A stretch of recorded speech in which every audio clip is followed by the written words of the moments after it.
Malineni Garu to speak. Good afternoon అండి. Actually చాలా హ్యాపీగా ఉంది. మాటలు నేను మాట్లాడాలనుకున్న మాటలన్నీ మైండ్‌లోంచి అలా ఎగిరిపోయాయి.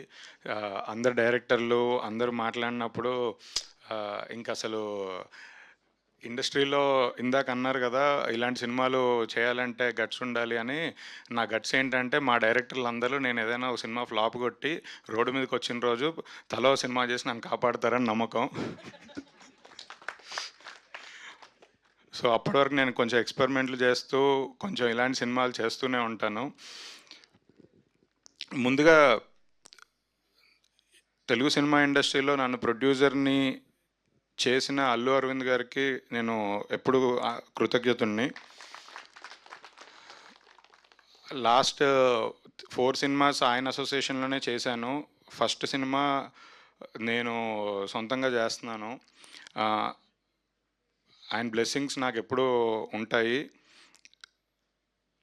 తర్వాత ఈ సినిమా కథ ఫస్ట్ ఒకరోజు కొండలరావు శ్రీకర్ని తీసుకొని ఆఫీస్కి వచ్చి కథ నరేషన్ ఇచ్చారు. నరేషన్ ఇచ్చిన జస్ట్ 1 అవర్ నరేషన్ ఇచ్చారు. నరేషన్ ఇవ్వగానే ఇమ్మీడియట్గా నేను ఈ సినిమా ఎలా చేద్దాం, ఎవరితో చేద్దాం, అంటే క్యాస్ట్ అండ్ క్రూ ఎవరు, టైం లైన్స్ ఏంటి అంటే నాకు ఫస్ట్ నుంచి చాలా మొండి పట్టుదల ఉండింది. డిసెంబర్లో నేను కథ విన్నా. డిసెంబర్ లాస్ట్ వీక్లో కథ విని ఫెబ్లో షూటింగ్ స్టార్ట్ చేసాం. అంటే ఎట్టి పరిస్థితుల్లో సమ్మర్లో ఈ సినిమాని రిలీజ్ చేయాలి అని చాలా స్ట్రాంగ్గా ఫీల్ అయ్యి మొదలుపెట్టాను. బట్ మనం ఒకటి అనుకుంటే దేవుడు ఇంకోటి అనుకున్నాడు అన్నట్టు మల్టిపుల్ డిలేస్ వల్ల, అంటే మేము సినిమా బెటర్మెంట్కి స్కెడ్యూల్ బ్రేక్స్ రావడం, మా అన్ని ఇంకా టైం అవుతుంది. దాని తర్వాత ఇప్పుడు పెద్ద ఇలాంటి సినిమా, తర్వాత మా చెన్నై లవ్ స్టోరీ, ఇవన్నీ ఉన్నాయి. సో కొంచెం రిలీజ్ ఆలస్యం అవుతున్నా ఒక సూపర్ కంటెంట్తో థియేటర్కి వస్తున్నామని చాలా గర్వంగా హ్యాపీగా ఉన్నాను. అండ్ ముందు నుంచి ఈ సినిమా కథ విన్నప్పుడు నాతో చాలామంది మాట్లాడారు. నేను ఇలా ఒక సమ్మర్ హాలిడేస్ అని ఒక పిల్లల సినిమా చేస్తున్నాను అనగానే ఒక 1 మంత్ నేను ఎవరితో చెప్పినా అంటే స్టేజ్ మీద ఉన్నవాళ్ళు కాదు, మామూలుగా ఎవరితో చెప్పినా అసలు అవసరమా ఈ రోజుల్లో, అసలు ఎవడు చూస్తాడు, ఓటీటీలో చూసుకోవాలి లాంటి సినిమాలు, థియేటర్కి అసలు జనం రారు అని చాలా నెగిటివిటీ ఉంది. అంటే ఒక పాయింట్ తర్వాత ఇంకా వినడం మానేసా. ఎవడైనా చెప్తే ఆ సర్లే నాకు తెలుసులే అనే ఫీలింగ్ వచ్చింది. అంటే నేను చిన్నప్పుడు లిటిల్ సోలియో సినిమా చూశాను, ఎంజాయ్ చేశాను. చిన్నపిల్లల సినిమా అంటే అలాంటి పిల్లల సినిమా సంవత్సరానికి ఒక్కటైనా వస్తే పేరెంట్స్ పిల్లలతో ఫ్యామిలీతో థియేటర్కి వెళ్తారు, పిల్లల కోసం ఎంజాయ్ చేస్తారు, పిల్లలు ఎంజాయ్ చేస్తారు అని అనిపించింది. సో కంపల్సరీ ఇలాంటి జానర్లో ఒక సినిమా చేయాలి, అది చాలా మంచి సినిమా చేసి గుర్తుండిపోయే మెమరీ చేయాలి అనేది నా ఉద్దేశం. సో అందుకే ఈ సినిమా ఎత్తుకున్నాను. తర్వాత టెక్నీషియన్స్ కూడా నాకు, అంటే ఫస్ట్ శ్రీకర్ కథ చెప్పినప్పుడు సార్ బడ్జెట్ ఎంత అని అడిగాను. సార్ 2 కోట్లు తీసేద్దాం అన్నాడు. 2 కోట్లు అవన్నీ మనతో అయ్యే పనులు కావు కానీ ముందు టెక్నీషియన్స్ అని మాట్లాడుతూ, అంటే నేను బిలీవ్ చేసి నాకు బెస్ట్ అవుట్పుట్ ఇచ్చే టెక్నీషియన్స్ అందరినీ నేను అడగగానే నా కోసం వచ్చి ప్రాజెక్ట్ చేశారు. రైట్ ఫ్రమ్ మా డిఓపి దగ్గర నుంచి, ఆర్ట్ డైరెక్టర్ దగ్గర నుంచి, ఎడిటరు, ప్రతి ఒక్క టెక్నీషియన్, మ్యూజిక్ డైరెక్టరు, అంటే అందరూ ఇప్పుడు ఒక స్టేజ్లో పెద్ద సినిమాలు చేద్దామనే స్పేస్లోనే ఉన్నారు. ఇలాంటి సినిమా కథ విని లేదు కంటెంట్ ఉన్న సినిమా కూడా చేయాలి, చేద్దాం అని చెప్పి ముందుకొచ్చారు. నిజంగా ప్రతి టెక్నీషియన్కి, DOP, music director, editor, art director అందరికీ చాలా థ్యాంక్స్. అండ్ ఈ సినిమాని ఎప్పుడూ చిన్న సినిమాగా వాళ్ళు చూడలేదు. లాస్ట్ 3-4 మంత్స్ నుంచి లిటరలీ చాలా కష్టపడుతున్నారు, డే అండ్ నైట్ అదే పని మీద ఉన్నాము. సినిమా మీదే షూట్ కానీ, పోస్ట్ ప్రొడక్షన్ కానీ సినిమా మీదే చాలా కాన్ఫిడెంట్గా వర్క్ చేస్తున్నాము. ఆర్టిస్ట్స్ ఫస్ట్ అనుకున్నప్పుడు కొత్త వాళ్ళతో చేద్దాం అనుకున్నాము, కానీ మాకు లక్కీగా సూపర్ స్టార్స్ దొరికారు. సో కరెక్ట్గా ఈ కథకి, క్యారెక్టర్కి యాప్ట్గా ఉన్న 3 పిల్లలు దొరికారు.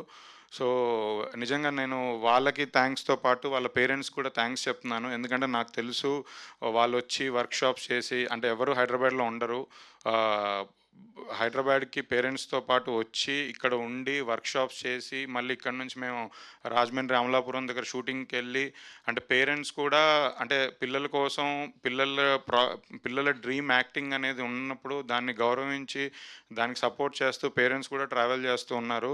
నిజంగా అంటే స్కూల్ ఎగ్జామ్స్ టైం ఉన్నప్పుడు కూడా అంటే ప్రిపరేషను ఇవన్నీ ఉంటాయి. బట్ స్టిల్ సపోర్ట్ చేస్తూ ఈ పిల్లల్ని ప్రోత్సహించారు పేరెంట్స్.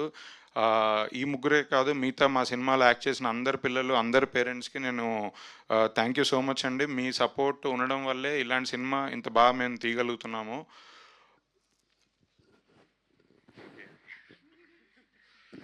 మధ్య మధ్యలో గ్యాప్ వస్తుంటుంది, మైండ్లోంచి వెళ్ళిపోయింది.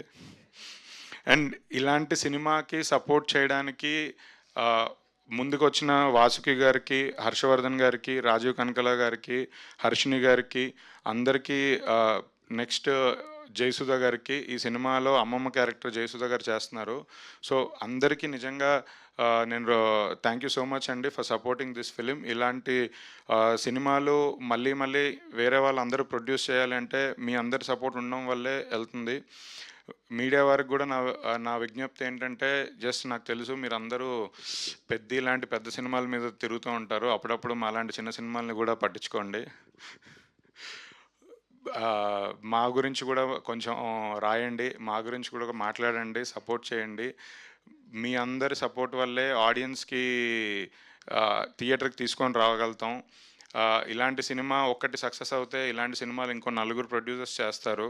సో మీరందరి సపోర్ట్ దీనికి కావాలని కోరుకుంటున్నాను. అలాగే నేను ఈ సినిమా తీద్దాం అనుకున్నప్పుడు ఫస్ట్ నా ఫ్రెండ్ గిరితో షేర్ చేసుకున్నాను, కథ విన్న రోజే షేర్ చేసుకున్నాను. తను యాక్చువల్లీ సినిమా ఇండస్ట్రీ కాకుండా తను వేరే ఫీల్డ్లో ఉంటారు. బట్ స్టిల్ జస్ట్ తను యాక్చువల్ కథ కూడా వినలేదు, తెలీదు. జస్ట్ నేను కథ విన్నాను, ఇది బాగుంది అని అనగానే ఫస్ట్ చేసేద్దాం బ్రో అని అన్నాడు. సో తన ప్యాషను, తన నా మీద ఉన్న నమ్మకం, తను నన్ను నమ్మినందుకు thank you so much bro.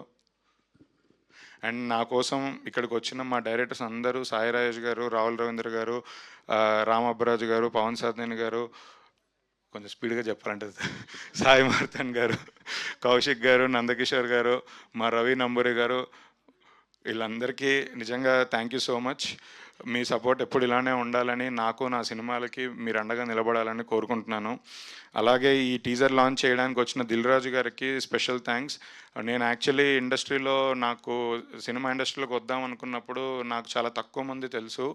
వాళ్ళందరూ అప్పటికే చాలా పెద్ద ప్లేస్లలో ఉన్నారు. వాళ్ళని వెళ్ళి కలిసి మాట్లాడడానికి వెళ్ళినా కూడా టైం ఇస్తారో లేదో అన్న భావనలో ఉండేవాడిని. కోడి రామకృష్ణ గారు, సూపర్ స్టార్ కృష్ణ గారు, మా వంశీ పైడిపల్లి గారు, దిల్ రాజు గారు నన్ను నిజంగా వామ్గా ఇండస్ట్రీలోకి తీసుకొచ్చి వెల్కమ్ చేసి నన్ను తీసుకొచ్చారు. సో నాకు ఈ సినిమా టీజర్ దిల్ రాజు గారితో లాంచ్ చేయించుకోవడం నాకు చాలా సూపర్ కిక్ ఉంటుంది.